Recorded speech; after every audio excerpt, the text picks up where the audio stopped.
Bonjour à vous les enfants, retour sur notre travail sur les aires avec pour commencer la correction de l'exercice que vous aviez à faire pour aujourd'hui. Alors, on a quoi? Il fallait donc construire un rectangle dont l'aire est égal à 8 cm². Alors quand on a ça à faire, première étape déjà, puisqu'on doit dessiner un rectangle, on dessine un rectangle sans se soucier de toutes des dimensions, comme ça, juste à main levée. L'aire est égal à 8 cm². 8 cm². Ça veut dire que si je vais multiplier la longueur par la largeur, longueur multipliée par largeur, je vais trouver 8. Je vais donc tout simplement chercher quelles sont les possibilités pour prendre pour grand L et pour petit l, pour la longueur, pour la largeur, pour qu'en les multipliant, ça fasse 8. Par exemple, je peux faire 4 multiplié par 2, ça fait 8. Dans ce cas, je vais construire un rectangle qui va mesurer 4 ici et qui va mesurer 2. Mais je peux, si je préfère, dire que 8, c'est 8 fois 1. Ça fait 8, 8 fois 1.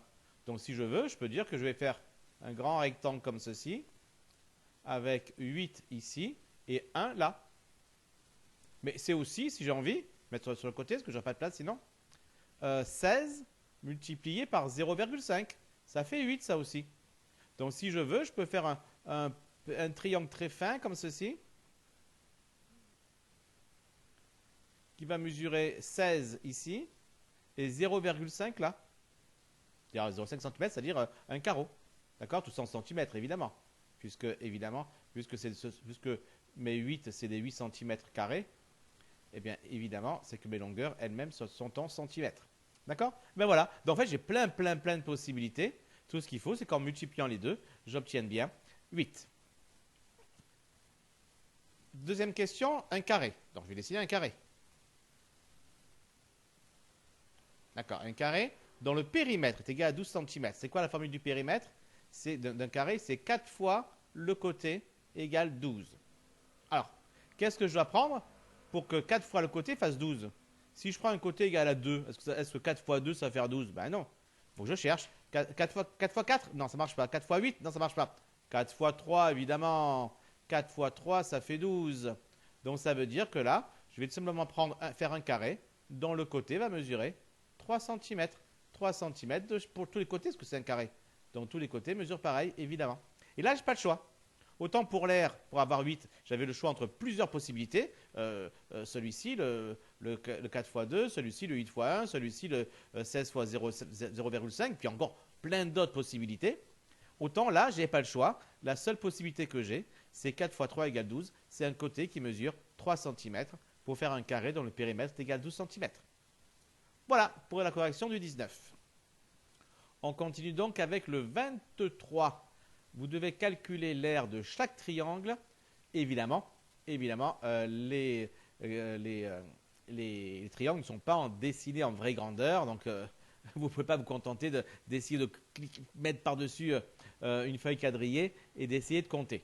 Et évidemment, d'autant que souvent si vous êtes sur le téléphone, sur un ordinateur ou même sur une télé, ou vidéo projetée en classe, ben, il va de soi que les tailles ne seront clairement pas les mêmes. Donc, allez-y, faites cet exercice, vous mettez en pause et vous revenez quand vous avez terminé. Si vous n'arrivez pas, vous revenez pour la correction. Et dès que vous avez qu'on a expliqué celui que vous n'avez pas réussi à faire, vous mettez à nouveau en pause et vous le faites tout seul avant de revenir à nouveau pour la correction. Voilà, donc vous avez mis sur pause. On va donc calculer maintenant ces aires. Alors, on va commencer par l'aire. On va l'appeler R. Comme ça s'appelle, le premier triangle sera celui-ci. Il s'appelle ABC. On va appeler ça ABC. Vous avez vu ici, le ABC, il est écrit en petit. Hein, ce qu'on appelle en indice. Il est en bas et petit. R de ABC. Alors, qu'est-ce que c'est? On a un triangle rectangle ici. Donc, on connaît très bien la formule qui donne l'aire d'un triangle rectangle. C'est la longueur multipliée par la largeur divisé par 2. Donc ça va faire 8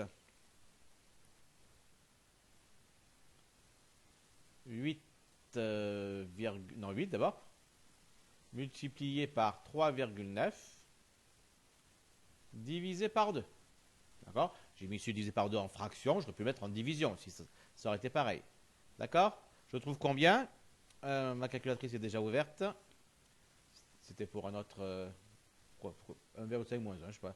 Je sais pas d'où ça sort ça, parce que franchement, faire de tête, prendre une calculatrice pour ça, je sais pas ce que j'ai fait avec ça, mais franchement, pas doué. 8 fois 3,9 divisé par 2, ça fait donc 15,6. 15,6 quoi? Comme tout est en centimètres, 15,6 centimètres carrés. Vous remarquez que je n'ai pas utilisé la longueur 8,9. Si j'avais voulu m'en servir, cette longueur, j'aurais dû considérer ceci comme étant une base et j'aurais dû connaître la valeur de la hauteur. Et comme je ne la connais pas, forcément, j'étais bloqué. Bon, maintenant, je pourrais la calculer maintenant la hauteur, hein, mais enfin, c'est une autre histoire. Passons au deuxième triangle. On va prendre celui-ci, le vert. L'aire donc de EDF. EDF. Qu'est-ce que c'est? Toujours pareil, c'est un triangle quelconque ici. Enfin, quelconque, il n'est pas quelconque, il est même isocèle d'ailleurs. Mais ce que va m'intéresser, c'est de connaître une base et une hauteur. Alors, qu'est-ce que je vais prendre comme base? Je vais prendre ceci comme base, DE, et comme hauteur, je vais prendre ceci. Pourquoi je prends ça? Parce que si je prenais une autre base, comme celle-ci par exemple, il me faudrait avoir la hauteur qui va avec, et je ne la connais pas. Donc forcément, ce n'est pas un bon choix que de prendre ceci comme base. Donc je prends donc BE comme base, ça me fait donc 16, multiplié par la hauteur qui vaut 15, c'est ce qui part de F, c'est 15, et je divise ça par 2. D'accord? Allez, on prend la calculatrice. 16 multiplié par 15 divisé par 2. Vous remarquez que j'aurais pu simplifier la fraction par 2. Hein. Enfin, ça fait 8 fois 15. Dans tous les cas, on trouvera de toute façon 120. Alors 120 quoi? Puisque tout est en centimètres, 120 centimètres carrés. Le troisième, DEF, dans EDF, GHIJKL. Celui-ci. L'aire de JKL. Alors, là, on voit qu'on a une base. On a plusieurs bases, parce qu'on connaît tous les côtés, hein, évidemment. Donc, on peut prendre n'importe quoi comme base, mais il faut connaître la hauteur qui va avec, évidemment. D'accord? Alors, si je prends ça comme base, quelle est la hauteur qui va avec? Ce serait celle-là. Est-ce que je connais sa longueur? Non. Donc, pas bon choix. Si je prends ceci comme base, là, il faudrait que je prolonge ici et que je fasse la hauteur ici. Est-ce que je connais cette hauteur? Non. Donc, ce n'est pas un bon choix non plus. Donc, le seul choix qui me reste, c'est de prendre ceci comme base, KL, et là, donc, la hauteur, parce que la hauteur donc, qui va partir du point J va sortir du triangle, eh bien, va être ici. Et là, par contre, je la connais. Elle vaut 2. Donc, ça veut dire que l'aire de JKL, ce sera quoi? Ce sera 5, c'est la base, multiplié par 2, c'est la hauteur, divisé par 2. Voilà, je ne vais quand même pas prendre une calculatrice pour ça. Ça fait évidemment 5 cm², puisque tout est en centimètres. D'accord? Alors, ensuite, l'aire de MNO.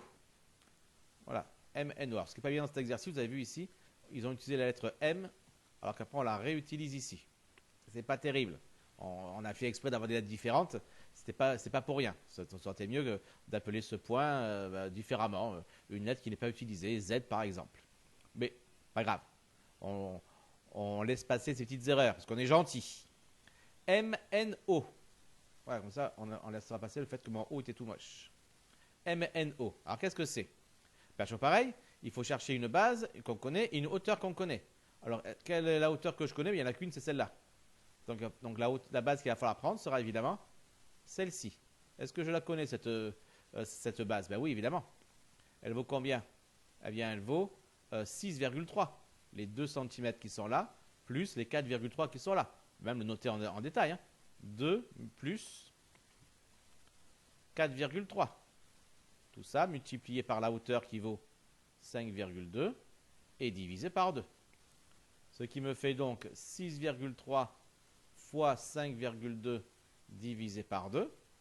Et je prends donc la calculatrice. 6,3 multiplié par 5,2 divisé par 2, ça me fait 16,38. 16,38. Quelle unité? Puisque tout est en centimètres, centimètres carrés. Et enfin, il ne reste plus qu'un, je crois, c'est RST. L'aire de l'aire du triangle RST. Là, apparemment, je n'ai pas de hauteur. C'est comme le premier, en fait. Vu que c'est un triangle rectangle, il suffit que je prenne un côté de l'angle droit comme base. Et évidemment, la hauteur sera l'autre côté de l'angle droit. Ce qu'on appelle parfois longueur fois largeur dans le cas du triangle rectangle. Donc, ça nous fait évidemment ici, tout simplement, 1,6 multiplié par 1,2 sur 2, divisé par 2. Donc, ça nous fait donc 1,6 multiplié par 1,2 divisé par 2, 0,96. 0,96 quoi? Centimètres carrés. Voilà. Voilà donc qui donne notre correction de cet exercice 23. Au suivant maintenant. Alors, exercice 24 avec un logiciel de géométrie dynamique. Votre GeoGebra. Donc, vous prenez votre tablette, vous lancez votre GeoGebra.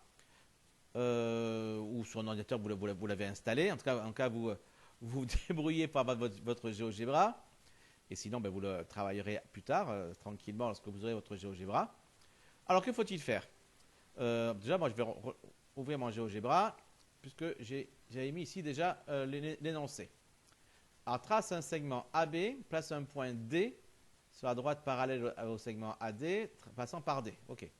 Place un point C sur cette droite et trace le triangle ABC et fait afficher son aire. OK. Bon, on va voir tout ça. D'abord, trace un segment AB. Donc, je mets en mode. D'abord, je mets en mode point, toujours pour commencer, pour dire que les points, je les veux non pas en rond, mais en carré, en croix. D'accord? Maintenant, je passe au segment. Segment AB. Donc, je mets le point A et le point B. Après, je dois placer un point D, n'importe où. Donc, je mets sur point et je mets ici un point D, n'importe où. Ah, il appelle C. Donc, je vais donc faire renommer. Et je l'appelle pas C, je l'appelle D. Pour faire renommer, j'ai fait un clic droit sur le point. Hein. Vous voyez ici, je fais un clic droit. Puis je vais sur renommer. Là, je sélectionne. Et j'obtiens donc mon point D. D'accord?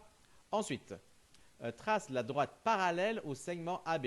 Là aussi, il y a un petit abus de langage, vous avez vu, on parle de parallèle au segment AB. Or, vous savez bien, vous, que les parallèles, ce n'est que pour les droites. Alors évidemment, quand on parle de parallèle au segment AB, en réalité, on veut dire parallèle à la droite AB. Mais comme elle n'a pas été dessinée, parfois, des gens préfèrent parler de parallèle au segment, même si mathématiquement, ce n'est pas très très correct. Même en réalité, pas correct du tout. Donc, on va quand même accepter ce qu'ils ont dit. On ne va pas leur écrire et se plaindre. Déjà, ils ont fait l'exercice pour nous, c'est gentil. On va donc faire une parallèle.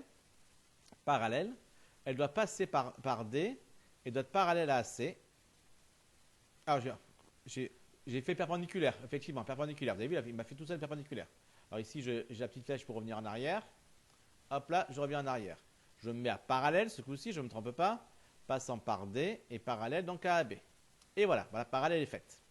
Je vais placer un point C sur cette droite pour être sûr que le point restera sur la droite. Je ne mets pas point ici, mais je mets point sur objet.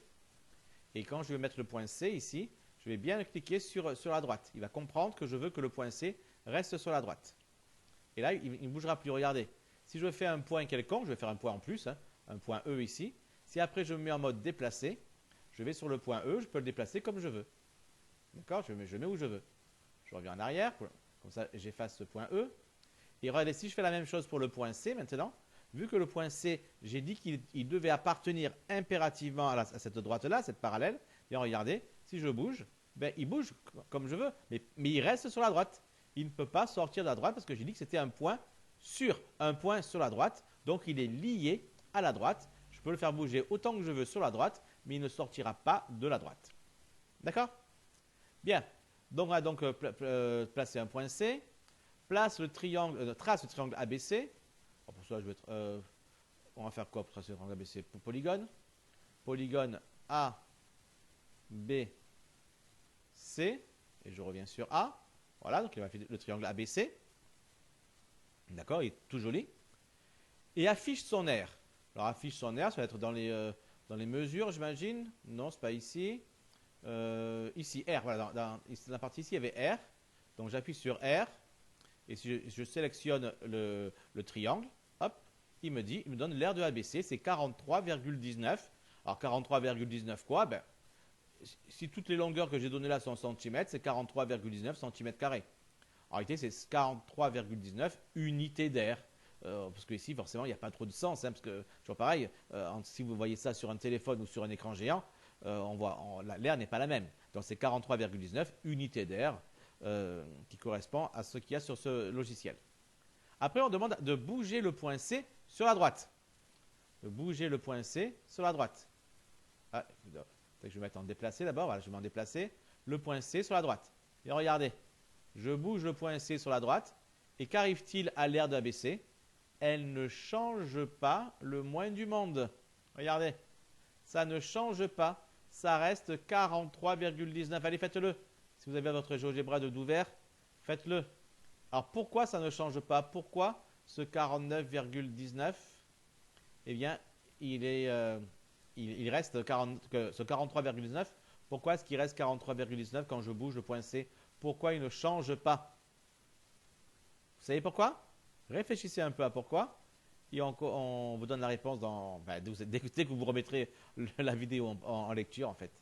Allez, mettez en pause, réfléchissez un peu à pourquoi, quand je bouge le point C, l'aire de ABC ne change pas du tout, du tout, du tout. Alors, bien regardez. La raison est toute simple. Regardez, si je prends le point C qui est là, d'accord, le point C qui est là. Si je trace sa hauteur, une hauteur, pour ça je vais tracer une perpendiculaire, passant par C et AB ici. Donc c'est perpendiculaire ici, d'accord? Donc c'est la hauteur. Donc ça va être quoi la formule qui va donner l'aire pour trouver le 43,19? Ça va être quoi la formule? Ça va être AB, la longueur AB, multiplié par cette hauteur-là. D'accord? Et quand je bouge le point C, AB, est-ce que AB change? Non, AB ne change pas, évidemment. Et est-ce que la hauteur change également? Ben, la hauteur ne change pas non plus, regardez. Puisqu'on suit les parallèles, la distance entre le point C et ce point-là reste évidemment la même. Donc la hauteur ne change pas. Donc dans la formule AB multiplié par hauteur divisé par 2, lorsque je bouge C, AB ne change pas, la hauteur ne change pas, et bien sûr 2 ne change pas, donc rien ne change dans la formule, donc je trouve évidemment le même résultat. Voilà, en bougeant le point C ici, j'obtiens ainsi plein de triangles différents, de formes différentes, de périmètres différents évidemment, mais ils ont tous la même aire, parce que le point C se balade sur une parallèle à la droite AB. D'accord? Voilà, donc ce qu'on avait à voir avec cet exercice. Si vous n'avez pas réussi à faire ce petit travail-là, faites-le dès que vous aurez un petit peu de temps, parce qu'il est important de travailler son GeoGebra. Allez, on continue les enfants. On continue avec un retour à la leçon maintenant, avec l'aire du disque. On avait vu effectivement pas mal de figures, les rectangles, les triangles, etc., les carrés, mais on n'a pas revu le disque. Alors qu'est-ce qu'un disque? Ben, rappelez-vous, un disque c'est un peu comme un cercle. Un cercle, c'est quoi? C'est l'ensemble de tous les points qui sont à la même distance du centre. D'accord? Eh bien, le disque, c'est ça, plus tout ce qui est à l'intérieur. Voilà, tout ce qui est à l'intérieur. Ça, c'est le disque. Il a lui aussi, évidemment, un rayon. Il a lui aussi diamètre. Il a lui aussi corde, éventuellement, même si c'est un peu moins utilisé. Quoique, à l'occasion, ça va s'utiliser. D'accord? Donc, tout comme le cercle, mais là, on s'intéresse non pas seulement autour, mais à tout ce qui est à l'intérieur. Et ça tombe bien que vous intéressez à tout ce qui est à l'intérieur. Puisque, qu'est-ce qui est à l'intérieur? Ben, il y a une surface à l'intérieur. Et si à l'intérieur, il y a une surface, ben, pour déterminer un peu sa taille, ben, cette surface, on lui donne une mesure, une R. Et donc, un disque, il a une R. Et on a une formule qui donne la formule de l'aire du disque.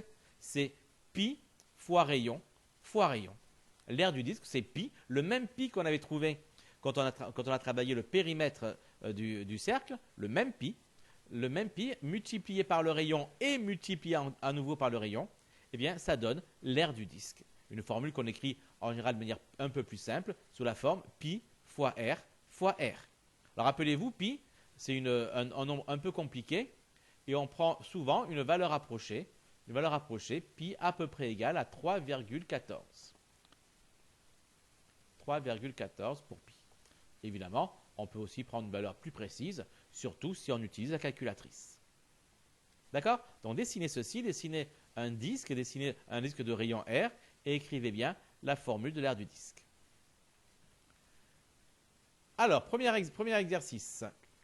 Calculer l'aire d'un disque de rayon 4 cm. Et on prendra pi à peu près égal à 3,14. Donc on demande quoi? On demande un disque, je vais le dessiner, de rayon 4 cm. Donc je dessine un cercle en réalité, à 4 cm, et je m'intéresse à tout ce qui est à l'intérieur. Donc au disque, hein, pas seulement au bord, à tout le disque. Alors quelle va être l'aire de ce disque? Eh bien l'aire, alors je l'écris en haut parce que j'ai plus de place, hein. Évidemment vous êtes plutôt après la question. L'aire d'un disque de rayon 4 cm, qu'est-ce que c'est? Alors je vais appeler ça A1, parce que c'est la question 1. A1, alors quelle est la formule? La formule elle est marquée en haut ici, c'est pi fois rayon fois rayon. Ça nous fait donc pi multiplié par rayon, c'est combien? C'est 4. Multiplié par rayon encore, c'est 4. Et donc ça nous fait combien ça? Ben, à peu près 3,14 multiplié par 4 multiplié par 4. Et ça, à peu près égal, on reste à peu près égal. Dès qu'on a commencé à mettre un à peu près égal, on continue à mettre des à peu près égal. Alors 3,14 fois 4 fois 4, on prend la calculatrice. 3,14 fois 4 fois 4. Et là on trouve 50,24. 50,24 quoi? 50,24, comme le rayon est en centimètres, 50,24 centimètres carrés. D'accord? Essayez de réfléchir au 2, à l'exercice 2. Et on se retrouve de suite après. Voilà, vous avez réussi à faire le 2? Alors, vous avez commencé à faire quoi pour faire ça? Ben, normalement, vous avez dû commencer à faire un dessin pour calculer l'aire d'un demi-disque. Vous avez vu un demi-disque? C'est quoi un demi-disque, évidemment?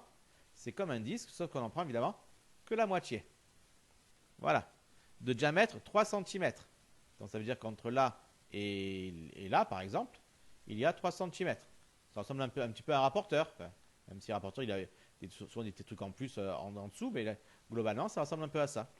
Alors, l'aire d'un demi-disque de diamètre 3 cm, ça va être quoi? Alors, l'aire d'un demi-disque de diamètre 3 cm, qu'est-ce que c'est? Alors, je vais appeler ça A2, parce que c'est la question 2. Alors, c'est quoi la formule? L'aire d'un disque, c'est quoi? C'est pi multiplié par le rayon, c'est-à-dire 3, multiplié par le rayon. Mais si je prends cette formule-là, j'aurai l'aire de tout le disque. Moi, ce qui m'intéresse, c'est seulement l'aire du demi-disque. Et si c'est la moitié, si le demi-disque, c'est la moitié. Donc, forcément, il faut que cette formule-là, je la divise par 2. Je pourrais mettre une fraction aussi. Hein. Là, j'ai gardé la division. Pourquoi je divise par 2? Parce que j'ai un demi-disque. Si j'avais un quart de disque, je diviserais par 4, évidemment. D'accord? Alors, ça nous fait quoi, ça? Ça nous fait à peu près égal à 3,14 multiplié par 3 multiplié par 3 divisé par 2. Et bien, je prends la calculatrice et je fais donc 3,14 fois 3 fois 3 divisé par 2. Et ça fait donc 14,13. 14,13 quoi? Centimètres carrés, puisque j'étais en centimètres ici. D'accord? Facile. Très facile. Allez, à vous maintenant, tout seul, de faire l'exercice suivant. C'est le 33, voilà, 33. Allez, vous mettez en pause, vous le faites et vous revenez pour la correction. Alors, calculez l'aire de chaque disque. On donnera la valeur exacte d'abord, puis une valeur approchée au dixième. Bien. Alors, commençons déjà par le premier disque, le disque vert. Alors, l'aire. N'oubliez pas qu'il faut toujours faire des phrases. Hein, du disque vert, tout ce qu'on fait juste des calculs comme ça au brouillon, même si on trouvé la bonne valeur, s'il n'y a pas la phrase, ça ne vaut rien. Quand vous allez revenir à faire des contrôles et tout l'année prochaine, ce sera 0 parce qu'il n'y a pas la phrase. L'aire du disque vert est. Alors, et quoi? Je vais appeler ça A indice V, V pour vert. Alors c'est quoi? C'est un disque, donc je prends la formule du disque, qui est pi multiplié par 5,7 multiplié par 5,7. Alors là, on me demande d'abord une valeur exacte. Donc, c'est-à-dire que je ne peux pas remplacer pi par 3,14. Dans cette condition, qu'est-ce que je fais? Eh bien, je laisse le pi et je calcule seulement le reste. 5,7 fois 5,7. Ça me fait 5,7 multiplié par 5,7. Ça me fait 32,49. Eh bien, j'écris en général 32,49. C'est ça, c'est 49? Je ne me rappelle plus déjà. C'est ça. Multiplié par pi. Vous avez vu, en général, on le place avant. On le place avant le pi. C'est comme ça qu'on fait. Eh bien, ça, c'est la valeur exacte. Et si je veux maintenant une valeur approchée, ben, je vais remplacer pi par une valeur approchée de pi. Alors, j'ai plusieurs manières de faire. Soit je prends 3,14, soit, puisque j'ai une calculatrice, je vais utiliser la touche pi de la calculatrice. Vous voyez ici, qui se met, je vais mettre avec la souris comme ça, voilà, avec le petit rond orange qui apparaît autour. D'accord? Donc, vous voyez ici, c'est ça le pi. Donc, on obtient ici, la formule c'est quoi? C'est 32,49, c'est déjà écrit, multiplié par pi. Donc, j'appuie sur la touche pi, ici, et je mets égal, et je trouve là 102, plein de choses. Alors, je veux ici, donc je marque ici, je marque plein de trucs ici, 102,07, qu'est-ce qu'il y a après? 0,345 et plein de choses. Je m'arrête là parce que ça sera suffisant. D'accord? Qu'est-ce que je veux moi? J'ai demandé ici une valeur approchée au dixième.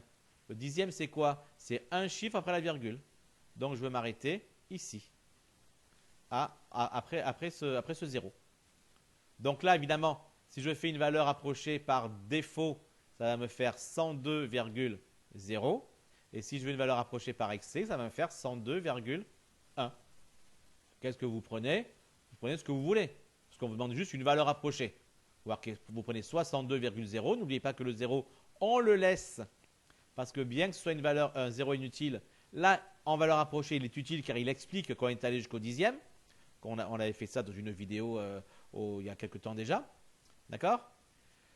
Donc 102,0 ou 102,1. Moi, personnellement, je préfère 102,1. Pourquoi? Parce que vu qu'ici, il y a un 7, ça veut dire que je suis plus proche de 102,1 que de 102,0. Donc, quand je fais une valeur approchée, je préfère le plus souvent, il y a des cas où ce n'est pas le plus intéressant, mais le plus souvent, je préfère avoir le moins d'erreurs et donc être le plus proche possible de la vraie valeur. Donc, moi, je vais prendre 102,1 comme valeur approchée.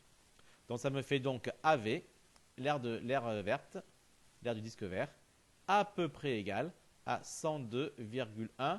1 quoi? Vu qu'on est en centimètres, eh bien, centimètres carrés. Ça, c'est la valeur approchée. Je me contente de la souligner et je ne l'encadre pas. J'encadrerai que la valeur exacte. Voilà, j'efface tout ça. Et je passe maintenant donc au deuxième. Correction donc de l'aire du disque bleu. Alors le problème avec le disque bleu, c'est que je ne connais pas le rayon. Je connais quoi? Je connais TU qui est le diamètre. Donc il faut d'abord que je connaisse le rayon. Parce que ma formule, elle utilise le rayon. Alors il vaut combien le rayon? Ben, si le diamètre vaut 8,4, et évidemment, c'est que le rayon, il va valoir la moitié, c'est-à-dire 4,2 décimètres. Et ça, il faut l'écrire. Le rayon du disque vert, du disque bleu plutôt, c'est combien? Eh bien, c'est 8,4 divisé par 2, c'est-à-dire 4,2 décimètres. Et maintenant que je connais le rayon, je peux travailler sur l'aire du disque bleu. Alors, quel est l'aire du disque bleu? Eh bien, c'est, alors je vais appeler ça AB pour bleu, qui est égal en cas pi multiplié par le rayon 4,2 fois le rayon 4,2, ce qui me fait un AB, R du disque bleu, égal, alors toujours pareil, hein, je vais multiplier les 4,2 entre eux, donc 4,2 multiplié par 4,2, ça me fait 17,64, 17,64 multiplié par pi. Toujours pareil, le nombre, on le place avant le pi. Ça, c'est ma valeur exacte. Je n'ai plus qu'à prendre la calculatrice et prendre ce 17,64 et le multiplier par pi. Alors, qu'est-ce que j'obtiens? 54,417. Donc, 55,417. Et bien sûr, ça continue. C'est ça? C'est ça. Et bien sûr, ça continue. Mais comme moi, je m'intéresse seulement à avoir une arrondie au dixième, je vais m'arrêter ici, après le dixième. Donc, je suis soit à 55,4, soit à 55,5. Je choisis entre les deux. Je vais choisir lequel? Bien, comme après, ici, j'ai un 1, c'est-à-dire que je suis dans la partie basse des nombres, j'ai 0, 1, 2, 3 ou 4, ben, c'est-à-dire que je suis plus proche de 55,4. Je vais donc choisir 55,4. J'obtiens donc l'aire du disque bleu à peu près égal à 55,4. 55,4 quoi? Décimètres carrés. Et oui, tout était donné ici en décimètres. Donc forcément, le résultat est lui aussi en décimètres. Et lui, je me contente de le souligner, puisque, évidemment, ce n'est qu'une valeur approchée. Voilà, on a presque terminé.